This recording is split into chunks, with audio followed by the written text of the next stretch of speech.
Heç vaxt deməyin, "Vəsə, bəsdir, yoruldum, istəmirəm." O sözü vəbşi unudun. Vuruşun, gedin qabağa, yaxşı olar. Bloger olmamışdan qabaq rejissor işləmişəm. Elə hal-hazırda işləyirəm, rejissor, montaj rejissoru. Həmişə xoşlayırdım bu yemək çəkməyi, belə maraqlı yeməklər çəkməyi. Prosta heç vaxt özümü görməmişəm bir öz bloger kimi olum ki, bu food bloger kimi. Bir dostum var idi, Power. Nəsə onunla danışdıq. Dedim ki, gəl bir kanal açaq, YouTube kanalı. Mən çəkim, montaj edeyim, sən də yemək bişirərsən. Nəsə bir il çəkdi, vuruşduq, dalaşdıq, hər şey oldu. Gördük ki, alınmır. Bir də sonra fikirləşdim, bəlkə elə özümü prov edeyim. Amma çox utancaq idim də, çox. Elə indi utancağam.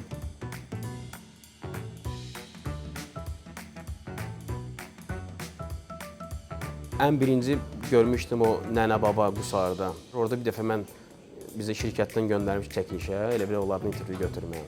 Gördüm ki, get-gedə maraq yaranırdı. YouTube'a baxır, axırda elə oldu ki, özümüz də o kanal açdıq. Vuruşduq, dalaşdıq, çəkdi, maraqlı bir çəkiliş də elədi. Nəsə alındıra bilmədim. Məndə uşaqlıqda biraz yeməklə problem idi. Çox kaprizli idim. O yağlı, həmişə seçirdim o yağlı yemək. O toyuğun da o dərisini seçirdim. Belə bir çox kaprizli. Sonra nədənsə oldu bilmirəm. Elə oldu ki, oldum food bloger.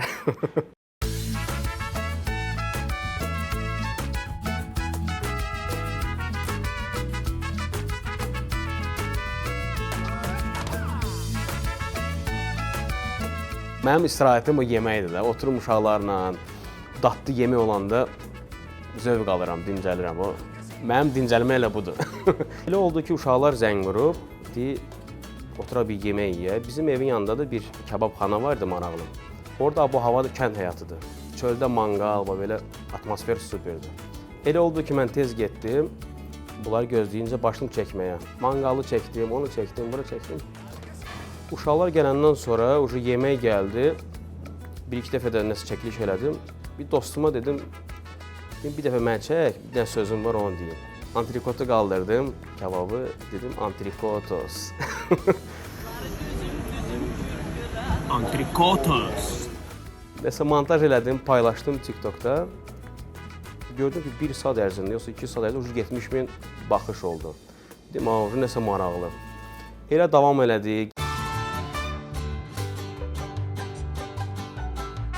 Həyəcanlı idim ki, bu video tutmalı. Tutmayanda o da az bir ret gibi bir şey olandan pis olurdum.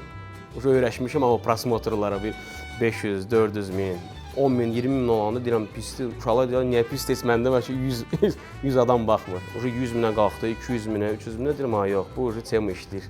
Sonra gördüm ki, dəvət elə restoranlar, başqa restoranlar. Bir iş yoldaşım var Əli. Dedi, səndə yemək blogdur da. Nuş olsun, səndə tost da vardı. Bir nuşitos elə super olar. Dedim, yaxşı səslənir. Hər videoda sonda nuşitos. Görüm bu nuşitosdan sonra Alex yatdan çıxdı, qaldım nuşitos.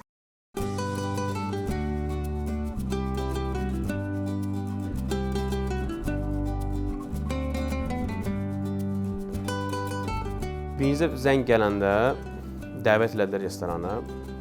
Mən də uşaqları yığdım, getdim oraya. Həmən də müdiriyyət orada idi, o restoran işlədən. Nəsə bizə qəşəng stol açdı, reklam çəkdi, elədi. Axırda oturduq, yedi içdi.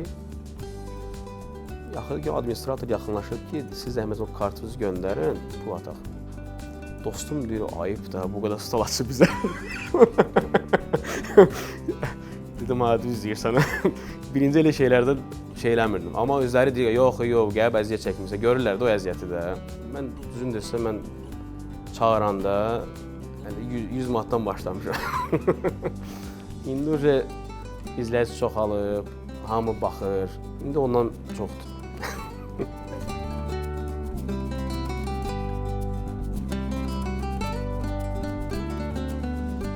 Çox adam mənim direktdə yazırdı, komment yazırdı. Bu öz məkanı var. İstəyirdim, həvəsə düşdüm. Sonra maraqlandım ki, çətin sənətdir. Dedim, yox, hələ ki mənli deyil. Biraz da bir neçə ay geçsin, bir neçə il geçsin. Yenə davam eləyəndə yenə başladı yazmağa. Görürəm ki, yox. Topladım hər restoranda bir maraqlı yeməklər. Görürəm nəsə eləmək olar. Elə oldu ki, tapdım bu məkanı. Elə burada elə olub ki, uşaqlarla özümüz də, bunlar da özümüz hamısı əziyyət çəkib eləmişik.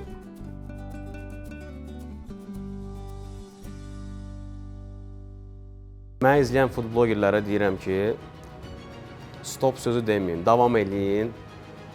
Baxış da az olsa, amma vaxt lazımdır ona görə. Heç vaxt deməyin, "Vəsə, bəsdir, yoruldum, istəmirəm." O sözü vəbşə unudun. Vuruşun, gedin qabağa, yaxşı olar.